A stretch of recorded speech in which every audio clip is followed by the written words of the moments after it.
Can one person make a difference in the climate fight? Climate One conversations feature all aspects of the climate emergency, the individual and the systemic, the exciting and the scary. I'm Greg Dalton. Today, we revisit 3 conversations from 2020 that empower us to make a difference, both individually and collectively. The small choices we make every day can have an impact on climate, but does focusing on individual action distract us from changing the economics that encourage us to accumulate more stuff? I don't think we should feel individually guilty necessarily for our consumption, but we should feel collectively responsible for fixing these systems and building a better world. Later on, we'll talk with former New York Times reporter Tatiana Schlossberg about how to be a more informed and impactful consumer. And 2 experts in sustainable apparel uncover the hidden carbon footprint stuffed in our drawers, closets, and gym bags. Yoga pants, bicycling shorts, denim jeans. What does that material look like? Where is it coming from? What's the environmental impact of it? But first, Julia Roberts won an Oscar 20 years ago for her portrayal of maverick environmental activist Erin Brockovich, who in 1993 took on Pacific Gas and Electric for poisoning the water supply in Hinckley, California, and won. These people don't dream about being rich. They dream about being able to watch their kids swim in a pool without worrying that they'll have to have a hysterectomy at the age of 20. The real Erin Brockovich hasn't slowed down since then. In fact, she's out there writing the sequel. Her new book is Superman's Not Coming, Our National Water Crisis and What We the People Can Do About It. Brockovich talks about taking the fight for clean water to communities throughout the country. Lately, she's been focusing her unique brand of inclusive can-do activism also on the climate crisis. Seeing is believing. I think climate change has been something that's been difficult for people because you can't really see it. We think of climate and it's air and where is it? It reminds me when I was out in Hinckley and I was looking at the 2-headed frog and the green water. And that visual meant everything to me. And we're visual. Most of us are. And what's happening now for all of us, we've seen the fires in Australia. We've certainly experienced them on the West Coast. I let people know, if you can think of it as a weather phenomenon, because you can almost visualize a tornado or a hurricane or a fire and what the climate change and the global warming has done. And I let people know, because they don't always see it. Somebody asked me, but what does water have to do with climate change? And I'm like, okay, well, that's an excellent question. I'll try not to be frustrated because I'm like, oh my gosh, climate is water. And that is something that I hope you visualize. I mean, part of what's happening here is we've been in this drought. And so we have less water. We talk about in the book, in Johannesburg, South Africa, they were literally going to have no water. So climate change is about too much water, not enough water, no water, drought, flooding. And the conversation is really gearing up, and it's always been there. But I believe the conversation's getting bigger because it's affecting everyone, and they're actually visually experiencing and seeing a result. And it can be suffocating and it's frightening and the losses can be great. So I hate to say it, the movie Twister, and I don't know who saw it, but Bill Paxton is watching the storm coming, and one of his workers comes up and is referencing, you can see it. He says, oh my gosh, it's coming. And Bill Paxton that moment stopped and he said, it's already here. And so I think it's becoming real because it's tangible, it's touchable. You're running from it, you're breathing it, you're swimming in it, you could be drowning in it. I just think it's here. And I know that sounds dramatic, but it is dramatic. And I'm often struck with Rachel Carson. And again, I quote this in the book, Superman's Not Coming. But she talks about how man has the fateful power to alter nature. And that's a battle that will not be won by us. And instead of trying to continue to alter that, rather we look to ourselves and master and alter. our responses, our solutions, and our actions. And it just amazes me that she said this in 1963, and what was happening in the 60s, and where did we not hear or heed a warning, and how we get better at that, because climate change will be about our response, our preparedness, our defending ourselves, and not just thinking that because you can't see it, that it's not going to happen. So does that mean the power is inward? Because so much of climate and environmentalism is about changing people's minds, changing other people, changing other parties, other states, other et cetera. So am I hearing you say that, like, look inward first for power and change rather than shaming oil companies or Republicans or things like that?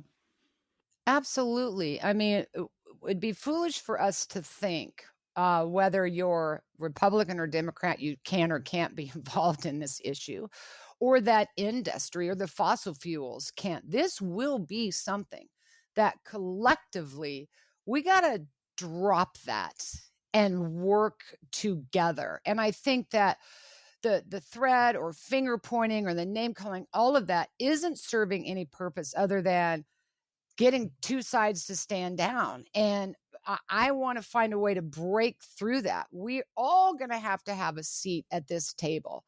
And here's the thing that I think is frustrating. We do have the technology, and companies can step in here and work with the people. And so it's an inward moment where you're like, okay, I'm not going to engage in this, but I am going to engage in how I can get you to come together, to work together for a situation on this planet that will affect us all. It doesn't matter what your party affiliation is. It doesn't matter if you're industry or we as a community. What's going to matter is that we recognize it, we stop with the name calling. Somebody just, put the sword down and let's work collectively. We have to be collective on this issue for the entire planet, which is the entire human species. And our country recently has had a real racial reckoning and awakening with, the racist, embedded racism, structural racism in our country today and in the past. I'd like to ask you about, in 2017, the Pawnee Nation filed a lawsuit against more than 25 oil and gas companies operating wastewater injection sites near their homes in Oklahoma, a state that's very dear to you. What's that case about, and what's its significance? Well, I think the biggest significance is, we definitely see these communities that haven't been heard or that we're not listening to them. They feel suppressed and oppressed, and socioeconomic factors. And there's a whole host of reasons, whether they don't have access to computers or school or education, that they've been underestimated and set aside, but they're starting to really collectively find their voice. And the Pawnee Nation was terribly affected by the earthquakes that was coming from the fracking and left and forgotten. So I work with a law firm, Whites and Luxembourg, that had gone out there to help represent them.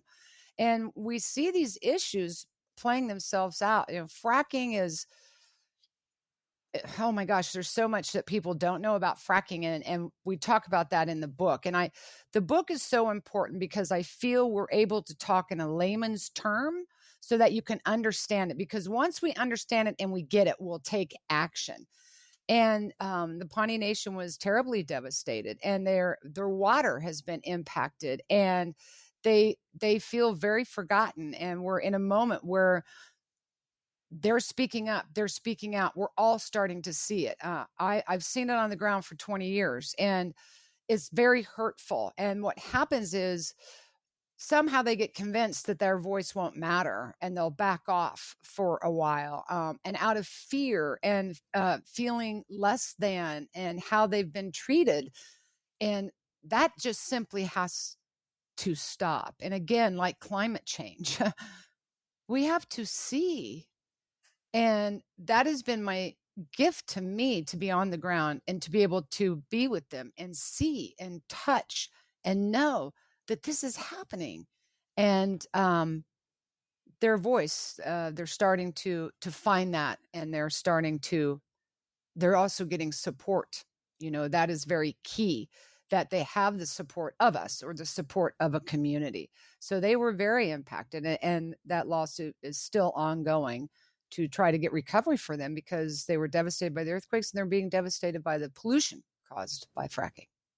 One day, Lori Pop turned on the tap in her home in southern Arizona and brown water came out. What's her story, and how is that a cautionary tale? Oh, well, it's a big one. So in the book, we share a collage of photos that come in. They've come in from every single state in the United States and multiple cities. And the green water, I'm telling you, is chromium-6. I've not been wrong on that. You could argue with me about that all day. I'm going to tell you, nope, chrom-6. And I can tell you right around 1 ppm what color it's going to be. It has a color in water. And then when we see the brown waters and the dirty waters, the black waters, oftentimes we have oil and gas issues. We have tank farms that are leaking. They've come into their backyard, people on well water. But generally across the board, we're seeing these watercolors because we're adding ammonia to the system. And we're not treating the dirt appropriately at the municipality. And what's worrisome about those photos is generally often in there is lead. We have 18 million miles of pipeline, of lead pipeline, that we need to address our infrastructure. So regarding that color of the water, it's telling us several things: infrastructure issue, pollution issue, bacterial issue, lead issues, and that the water is not being treated appropriately at the municipality. So as water comes in, it has dirt in it, right? And they have to add chlorination because we don't want to have E. coli outbreaks and things like that. But what a lot of people don't know, and here's a big message: we need to know our water. We need to understand water. And when we do, it changes everything. So organic matter and chlorination create a very toxic compound known as trihalomethanes, which is very regulated by the Safe Drinking Water Act. Now, if we would follow the Safe Drinking Water Act when we can't balance the system and can't keep our THMs controlled, is the appropriate filtration system. But we don't like to do that because we want to do things cheap and take these shortcuts. We can't take shortcuts on water. So adding ammonia to the system can reduce chlorination less effective. And then we have a whole situation happening in the distribution system, which most people don't realize is unregulated. A lot of stuff goes on in there. But when the water becomes corrosive and you have lead pipes, it causes the pipes to pit, and all the iron and the manganese leaks out. That's often what you're seeing when it's coming out of the pipes. But come with it is the lead. So the lead is a huge issue. And if we could change adding ammonia and follow the Safe Drinking Water Act and guidelines for filtration, we would save infrastructure, which is in great need of repair. We all know we're going to have to do something about our infrastructure. And we would have less lead contamination and less Legionnaire outbreaks. We are definitely seeing more Legionnaire outbreaks. We are definitely seeing more lead contamination. We're working on the lead and copper rule. Congressman Dan Kildee has been amazing with that up in Flint, Michigan. And this was a policy written a long time ago that said you could test for lead in water once every 4 years and average the sample. What? We could be missing a whole lot of stuff going on. So for the person that sees that color of water, generally that is one of the number one cause of why you're seeing that discoloration of water. And we really need to get back to basics. We need to, on the upfront, take care of our infrastructure, safety, and people first.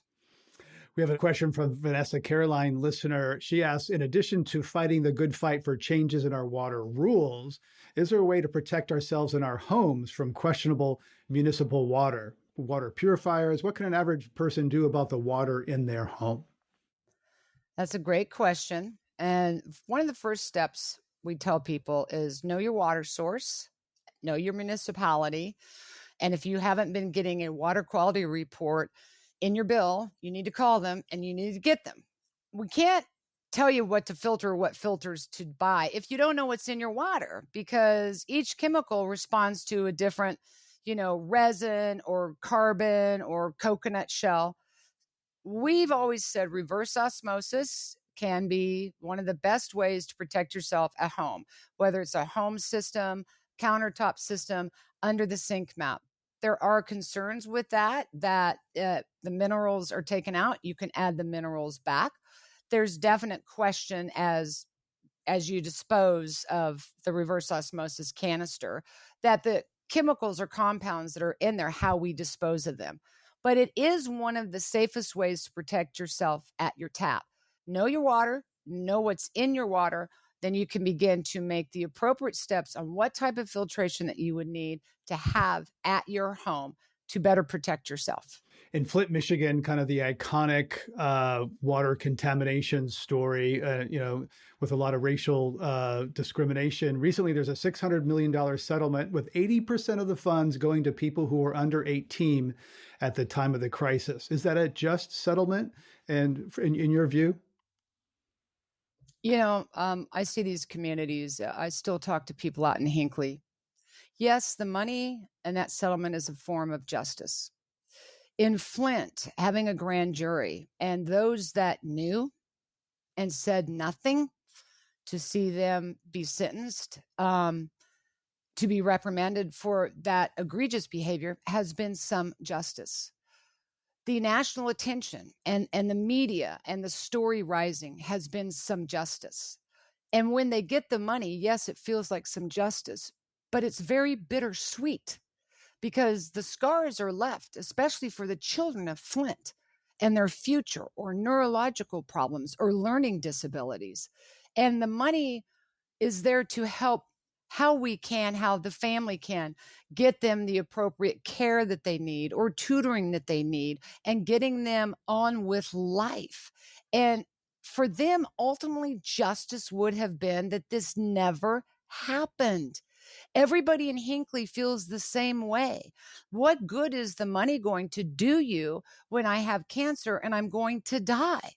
In Flint, they switched river waters. Flint was a perfect storm. And in a way, PG&E was a perfect storm. PG&E was groundwater, well water. The PG&E, Hinckley, California, Erin Brockovich film was a corporation knowing and hiding the information. And this is, my father always taught me, deception is the root cause of so many of our downfalls. And in Flint, it was another perfect storm. They switched river water, and they knew that is such a sock in your gut. The idea that your municipality or anybody in the health department or in an agency, all the way up to the governor, would in fact not inform you of that, knowing children would be harmed, is really a slap in the face. Well, a lot of people would say it's about race. Well, and I can understand that, because they underestimated that community. They underestimate the race, and they think because of your socioeconomic situation, or because you don't have the education, or because of this, that you're never going to figure it out. And they've underestimated this situation. And that should... No. You're listening to a Climate One conversation with author and activist Erin Brockovich. Coming up, she has some advice for youth activists. Just be yourself. I don't need to be reminded, you're not a doctor, you're not a lawyer, you're not a scientist, you're a girl with blonde hair and your boobs are too big and your dress is inappropriate. What do you know? And I'm like, I don't have to be any of that to be a human. And to tell you that I have a voice, what I see is wrong, and to stand up.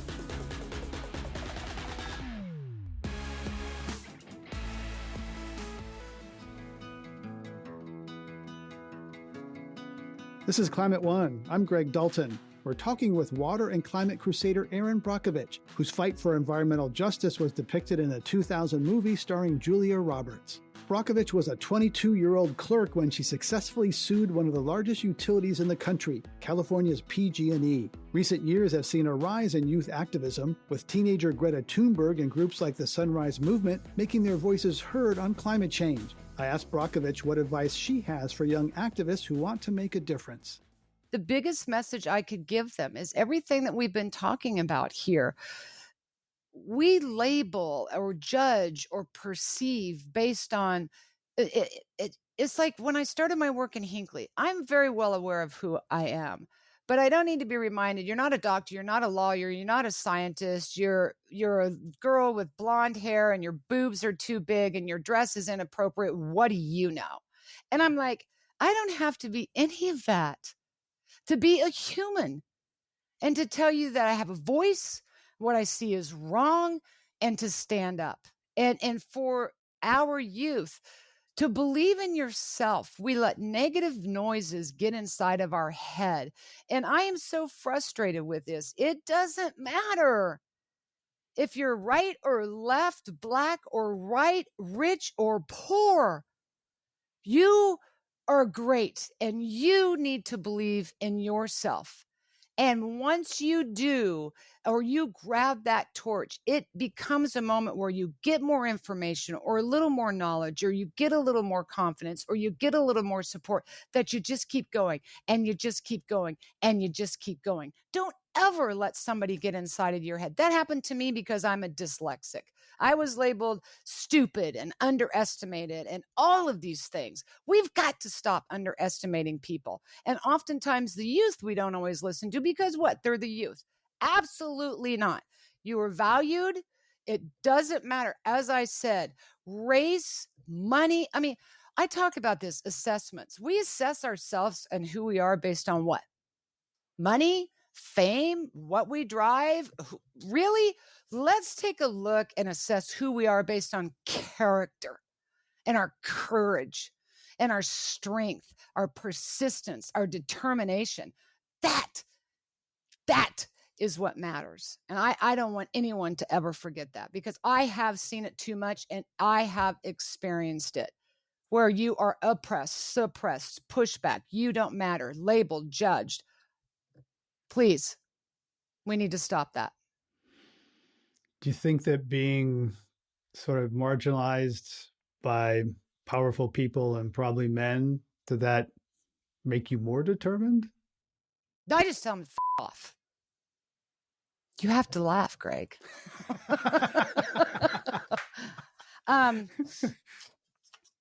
Sure it does.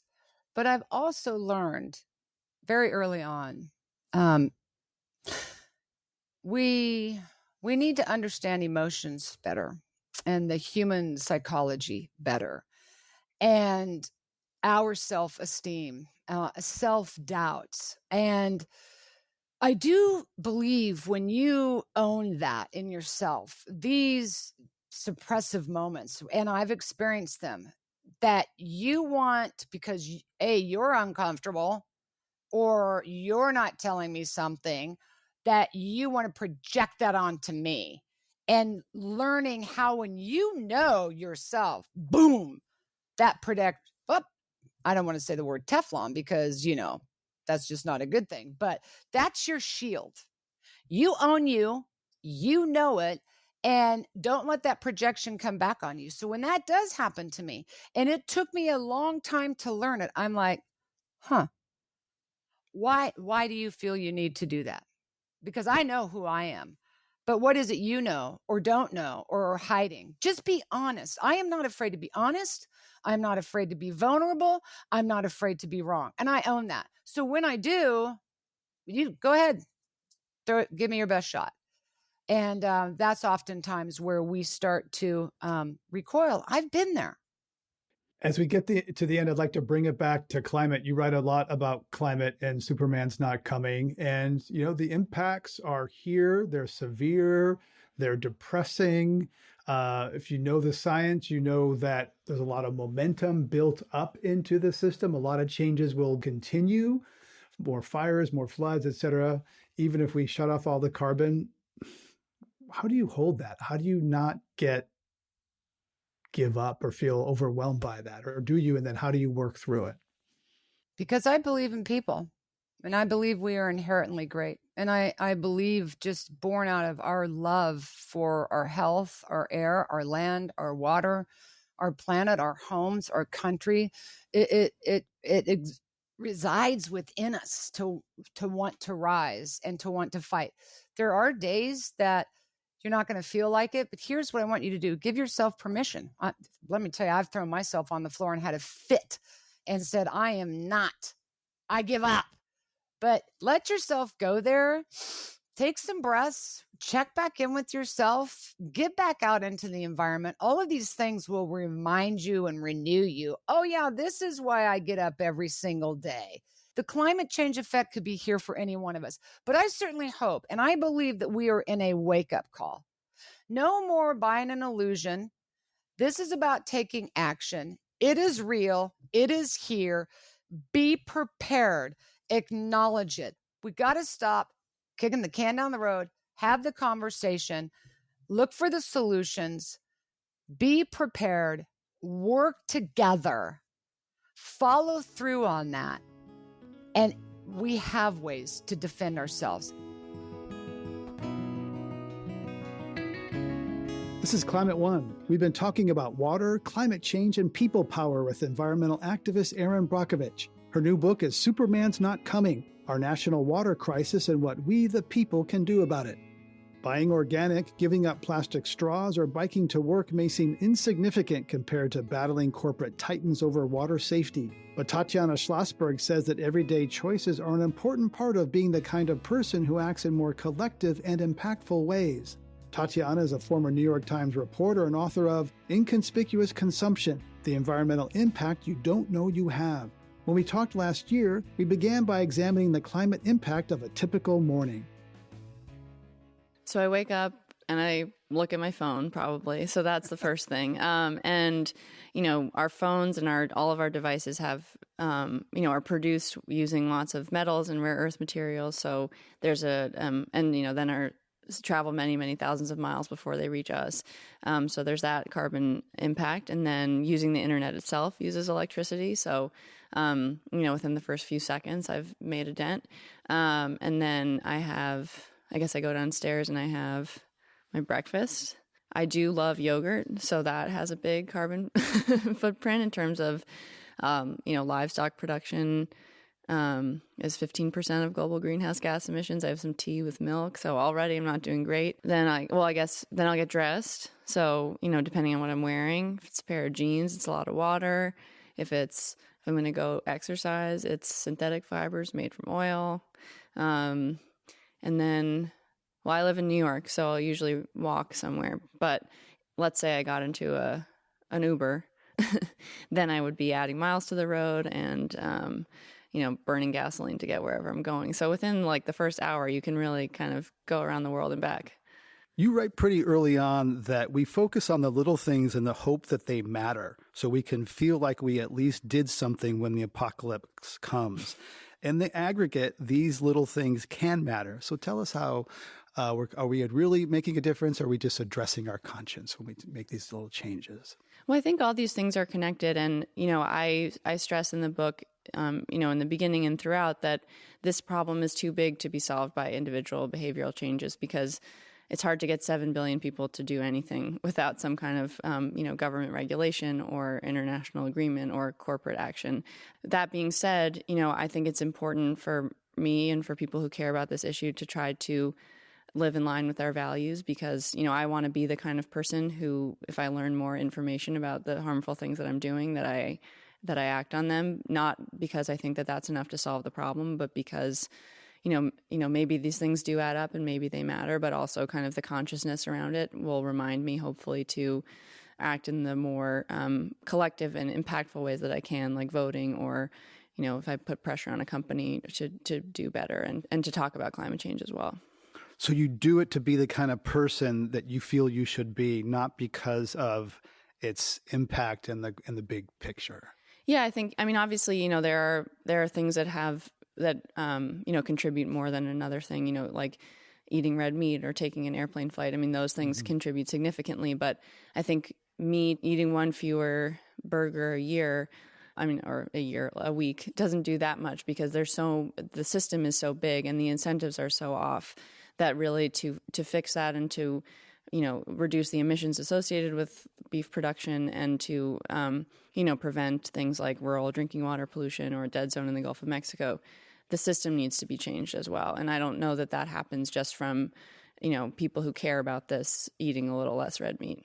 I think that's, what I try to work on is that bridging the personal and the systemic. Yeah. It's so hard because people are part of systems and yet we don't know how to change systems. Right. And you write that the size of the problem and the narrative of personal responsibility is destructive. Yeah. Well, I think, the narrative around personal responsibility, the idea that if, we had all just brought our own reusable grocery bags to the store 20 years ago, we wouldn't be in this situation, makes me anyway feel kind of guilty and turn inward and turn away from the problem and to really look at myself, as opposed to, what are the systems, what are the incentives that exist to make having a plastic bag, how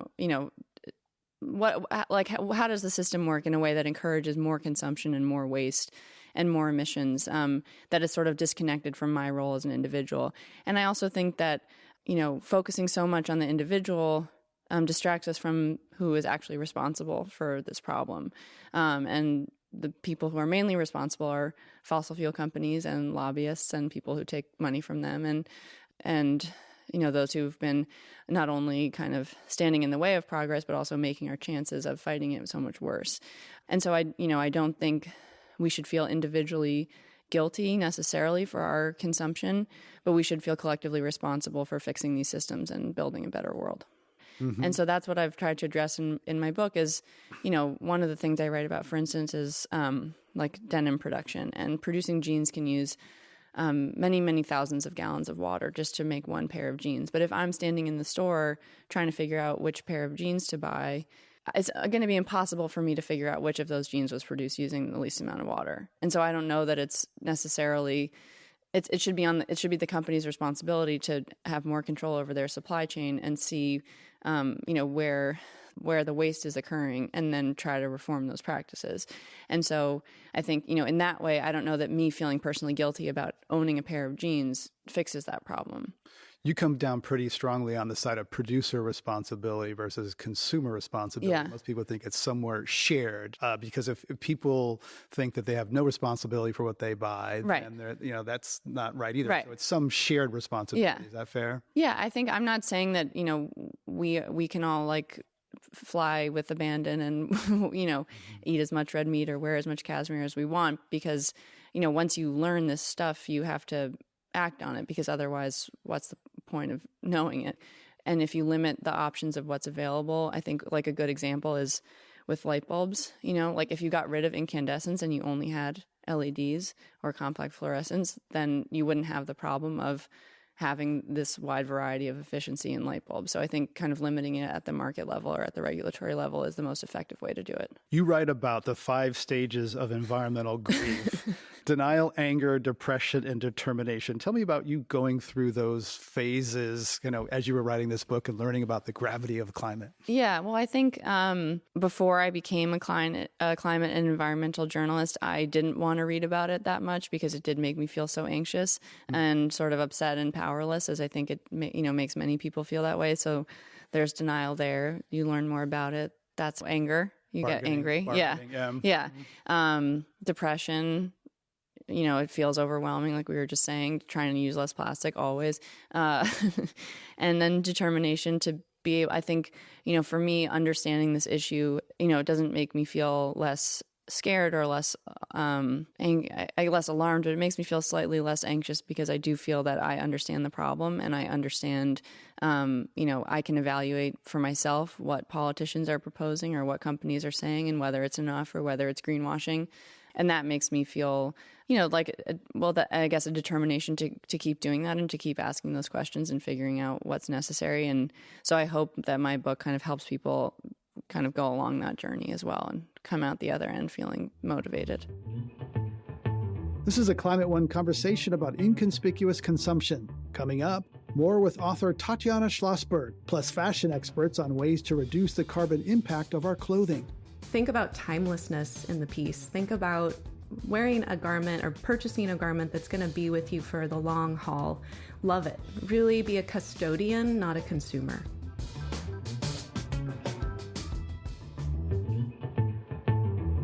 This is Climate One. I'm Greg Dalton, and we're talking about our hidden carbon footprint with Tatiana Schlossberg, author of Inconspicuous Consumption, the environmental impact you don't know you have. One of the more surprising things Tatiana writes about is the relationship between the surge in home product delivery and the demand for cardboard.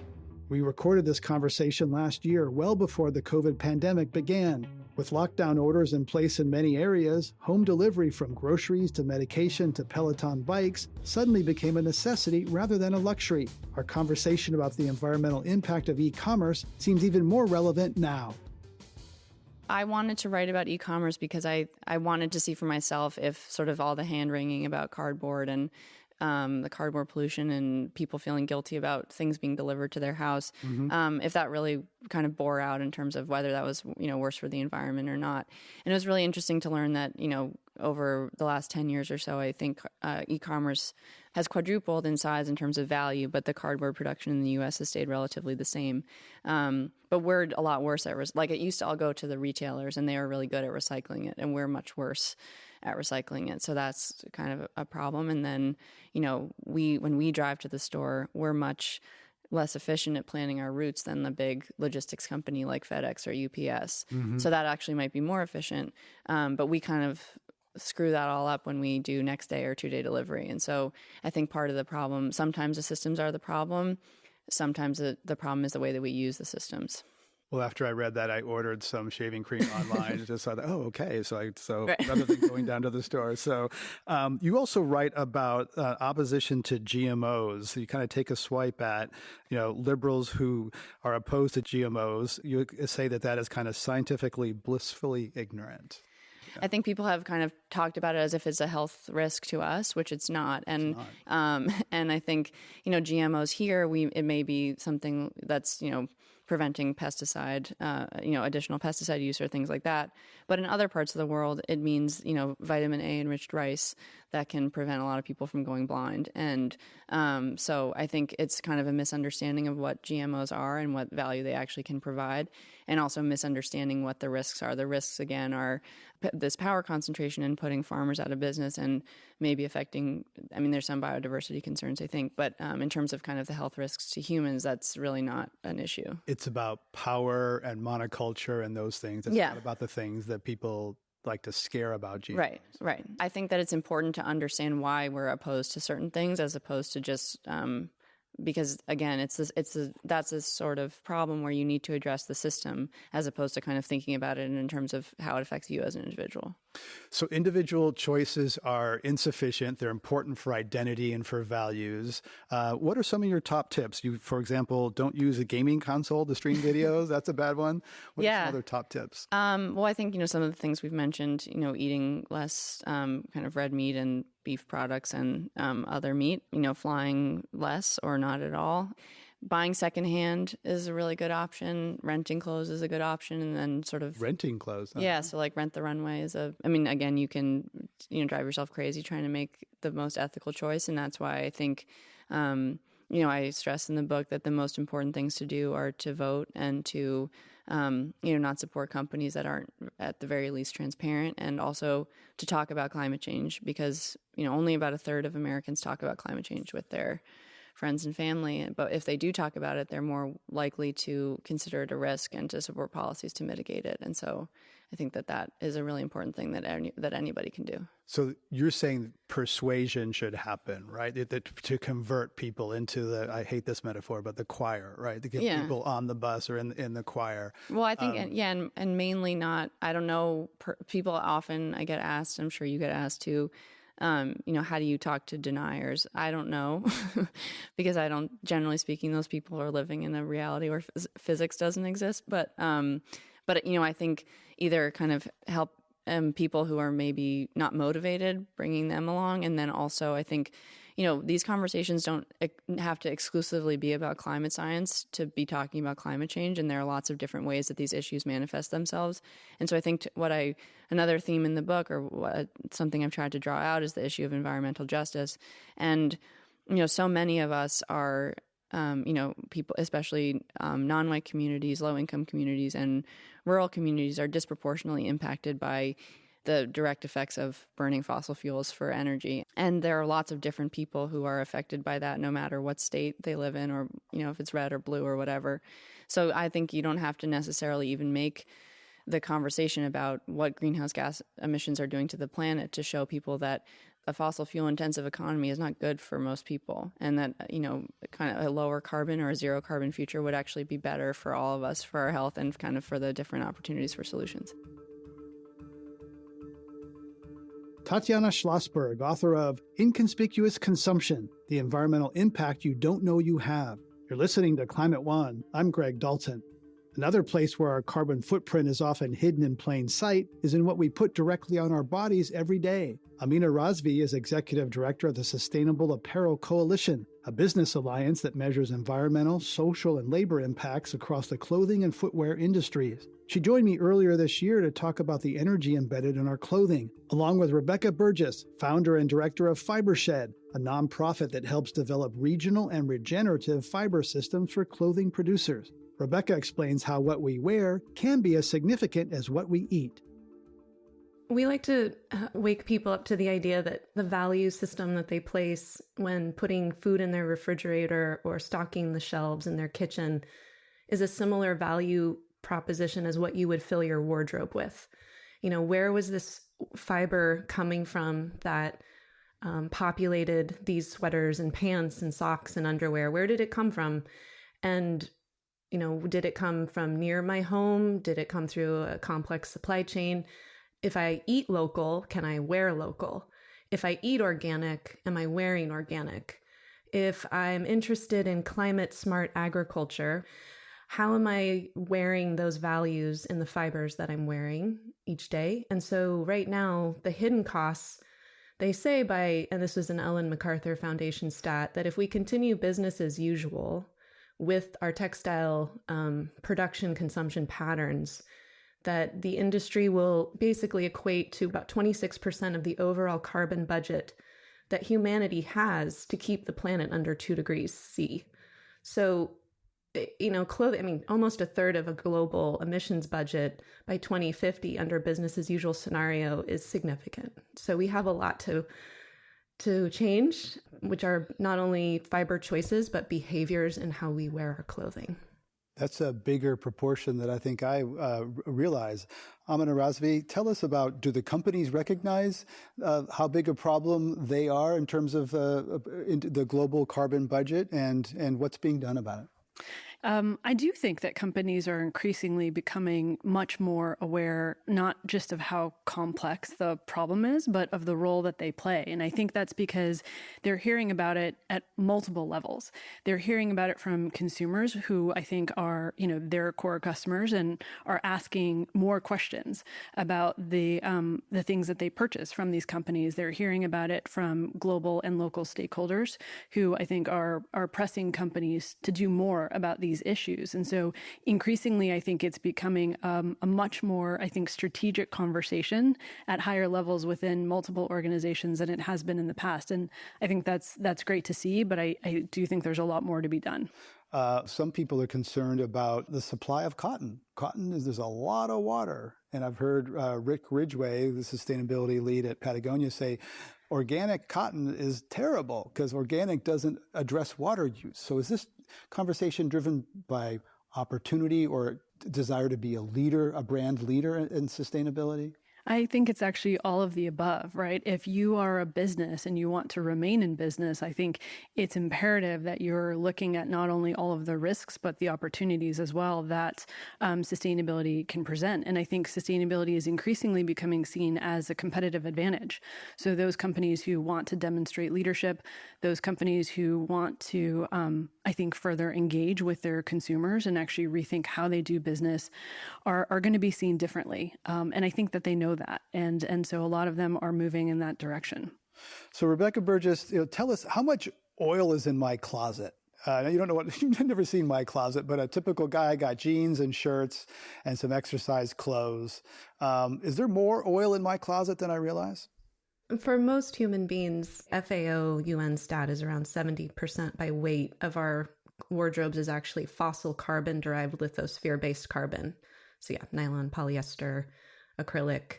And, when I look at typical life cycle assessments on those kinds of garments, we're not taking into account some of the emissions that are land-based around those extraction processes.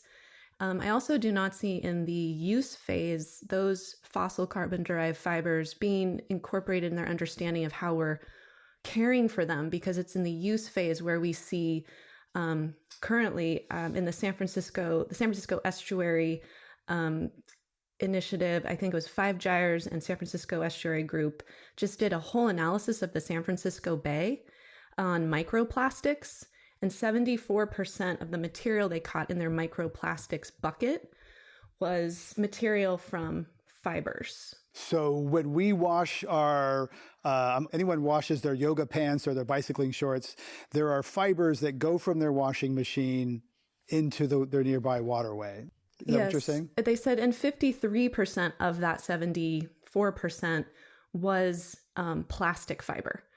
And what they're concerned about is the kind of trophic cascade. So as zooplankton absorb that and then they're eaten, how that absorbs through the food chain is what most scientists are most concerned about from a health systems, looking at human health for the food chain that we're a part of as we eat part of the marine food web for our diets, but also within the marine food web, just without the human consumer, just how is that affecting cetaceans and other life forms as it accumulates up the food web. Amina Razvi, athleisure is one of the fastest growing segments. Athleta, Lululemon, these products are oil-based. What's the alternative? Can the garment industry move away from fossil fuels the way that the car industry is moving away from gasoline to electric? Yeah. I mean, I think in order to be able to make that move, you kind of have to know where you're starting, right? And it's the fundamental basis of the SAC and the work that we're doing around the Higg Index, right? The Sustainable Apparel Coalition was really founded to help bring that data in a global standardized way to the companies who are using it. So if you are making yoga pants, bicycling shorts, denim jeans, what does that material look like? Where is it coming from? What's the environmental impact of it? And if you know that, then you actually have a really good baseline. You have an understanding of what the impacts are currently, and what do you really need to do to shift away from those types of materials or those types of fibers towards ones that are potentially more environmentally friendly or sustainable. Rebecca Burgess, top tips for people who want to be climate conscious clothing consumers. What should a person do? Consider buying something if you are needing something new. If you're at that point of your wardrobe you need more warmth, you need more options because you've put tattered clothes to bed. Think about timelessness in the piece. Think about wearing a garment or purchasing a garment that's going to be with you for the long haul. Love it. Really be a custodian, not a consumer. And so think about custodianship as a change in mindset. That's number one.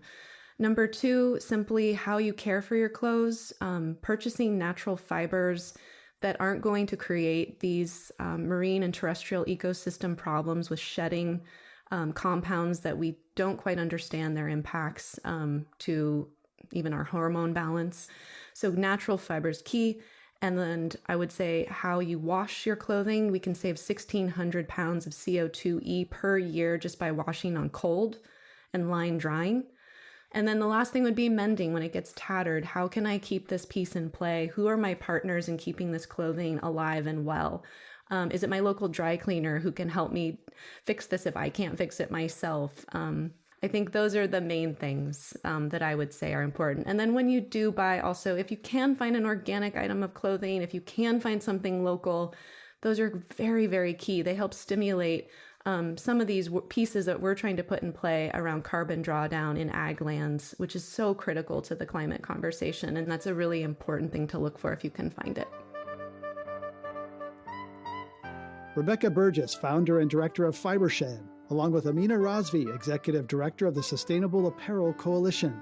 On today's program, we also spoke with Tatiana Schlossberg, author of Inconspicuous Consumption, the environmental impact you don't know you have. And we started things off with environmental crusader Erin Brockovich.